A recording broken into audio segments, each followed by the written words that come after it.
তোর খেলা শেষ ঝুমকি এবার থানায় লাবণ্যকে হাজির করে নিজের বাবাকে মুক্ত করলো ছুটি। হ্যাঁ বন্ধুরা, আমরা এমনটাই দেখতে পারবো প্রতিজ্ঞা ধারাবাহিকের পরবর্তী চমকে। ঝুমকিকে যে মেরেছে ছুটি, এটা কোনোভাবেই ঝুমকি মেনে নিতে পারে না। তার জন্য সে সিদ্ধান্ত নেয় এবার সে এমন কিছু করবে যার মাধ্যমে ওই ছুটিকে আবারও এই বাড়ি থেকে বের করে দিতে পারে। আর এটা অভি নিজেই করবে, এমনটাই নিজের কাছে প্রতিজ্ঞা করে। অপরদিকে ছুটি নিজেও এই একই কথা ভাবে। তখনই অভিকে বলেছে, আমার মনে হচ্ছে যে কোনোভাবেই ঝুমকি ভাবে চুপচাপ বসে থাকবে না, ও নিশ্চয়ই কোনো কিছু করার চেষ্টা করবে। তবে ও যাই করুক না কেন, এবার আমাকে সমস্ত কিছুর বিরুদ্ধে রুখে দাঁড়াতেই হবে। ও যে সমস্ত কাজ করছে এই সমস্ত কাজ অন্যায়, তাই আমি কখনোই অন্যায়কে প্রশ্রয় দিতে পারবো না। আর এই সমস্ত বলেই তখন অভিজ্ঞ বলেছে, আমি একটা কথা আপনার কাছ থেকে জানতে চাই, আপনি সত্য করে বলুন তো, আপনার কি মনে হয় সত্যি কি ওই ঝুমকি এই সমস্ত কিছুর পেছনে থাকতে পারে? ঠিক তখন আমি বলেছে, আপনি একদম আমার মনের কথাটাই বলেছেন। আমি মনে করি না, এটা আমার বিশ্বাস যে এই সমস্ত কিছুর পেছনে ওই ঝুমকি রয়েছে, কারণ ওর চলন বলন, ওর কথাবার্তা সমস্ত কিছুতেই এই সমস্ত কিছু স্পষ্টভাবে বোঝা যায়, যেটা আপনি এখনো বুঝতে পারছেন না। তবে আমি তো উকিল, তাই আমি এই সমস্ত কিছু বুঝতে পারছি। তবে একটা কথা বলেছে,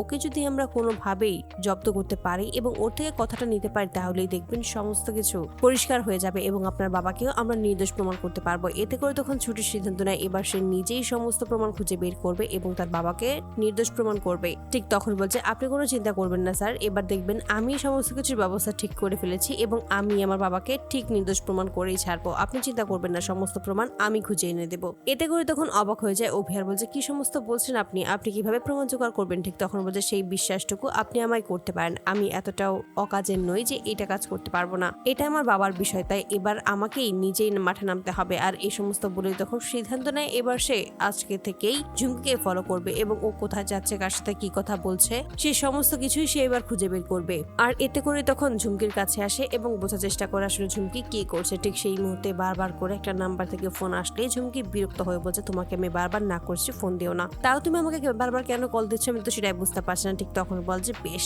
আমি আসছি তোমার সাথে দেখা করতে। আর কোনো কথাই শুনতে পাই না ছুটি। ঠিক তখন বলছে, তুই কার সাথে দেখা করতে যাচ্ছিস সেটা এবার আমাকে জানতেই হবে। ঝুমকি তখনই চলে আসে তার মায়ের সাথে দেখা করার জন্য। তখনই ছুটিও ফলো করে ঝুমকিকে এবং সেখানে এসেই হাজির হয় এবং ওদের কথা সমস্ত কিছু আড়াল থেকে শুনতে পায় এবং সমস্ত কিছুই রেকর্ড করে নেয় নিজের ফোনে, যেন সমস্ত কিছু প্রমাণ হিসেবে পরে দেখাতে পারে। ঠিক তখনই ঝুমকি শুনতে পায় তার মাকে ঝুমকি বলছে, তুমি এখানে বারবার করে আসবে না, আমি তোমাকে আগে বলে দিয়েছি যে আমি যতক্ষণ পর্যন্ত না বলবো ঠিক ততক্ষণ অব্দি তুমি এখানে একদম আসার চেষ্টা করবে না, কিন্তু তবুও তুমি বারবার করে এখানে কেনই বা আসো? আমি তো সেটাই বুঝতে পারছি না, আমি সমস্ত কিছু তো পাঠিয়ে দেবো। আর এতে করে তখন বুঝতে পারে ছুটি যে আসলে এটাই হলো ঝুমকির আসল মা। তবে এবার সিদ্ধান্ত নেয় যে একমাত্র ইনি পারবে সমস্ত কিছু সকলের সামনে ফাঁস করতে। ঠিক তখনই ঝুমকির মা বলছে, এই সমস্ত কাজ থেকে তুই বেরিয়ে আয়, এই সমস্ত সম্পত্তি আমাদের প্রয়োজন নেই। ঠিক তখনই ঝুমকি ক্ষিপ্ত হয়ে বলছে, তোমার প্রয়োজন নাই থাকতে পারে, কিন্তু আমার প্রয়োজন আছে। ছোটবেলা থেকে কি দিয়েছো, মিথ্যে কথা বলে তো ওই আশ্রয় বাড়িতে আমাকে পাঠিয়ে দিয়েছিল যেন সেখানেই আমি বড় হতে পারি, তোমাদের কোনো টাকা খরচই না হয়। আর এখন যখন আমি আমার নিজেরটা বোঝার চেষ্টা করছি, ঠিক সেই মুহূর্তে এসে বাধা দিচ্ছ আর বলছো যে এই সমস্ত কাজ থেকে আমি বেরিয়ে আসবো, কোনোদিনও আমি এই কাজ থেকে বেরোবো না।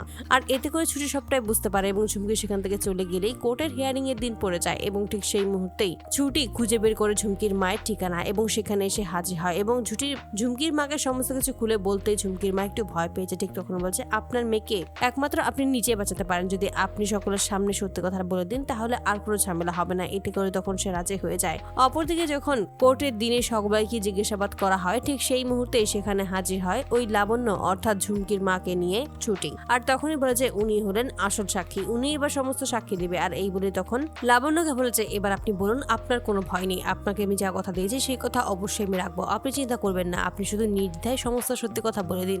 আর এতে করে তখন আসলে খুনটা যে করেছে ওই রুমা কাঞ্জিলাল এই সমস্ত কিছুই বলে দেয়। আর এখানে যে সমস্ত কিছুতে নির্দোষ দেবদত্ত বাবু এটা জানার পরেই জর্জ তখন স্পষ্ট করে বলে দেয় যে বেশ, তাহলে আজকে থেকে উনি হলেন নির্দোষ আর রুমা কাঞ্জিলালকে অ্যারেস্ট করতে বাধ্য করা হয়। তো বন্ধুরা, তোমরা কি চারজনে এবার এভাবেই ঝুমকির খেলা শেষ করে থানায় যেন লাবণ্যকে হাজির করেই এবার নিজের বাবাকে মুক্ত করে দিতে পারে ছুটি? অবশ্যই তোমরা তোমাদের মতামত কমেন্ট বক্সে জানতে ভুলো না। ধন্যবাদ।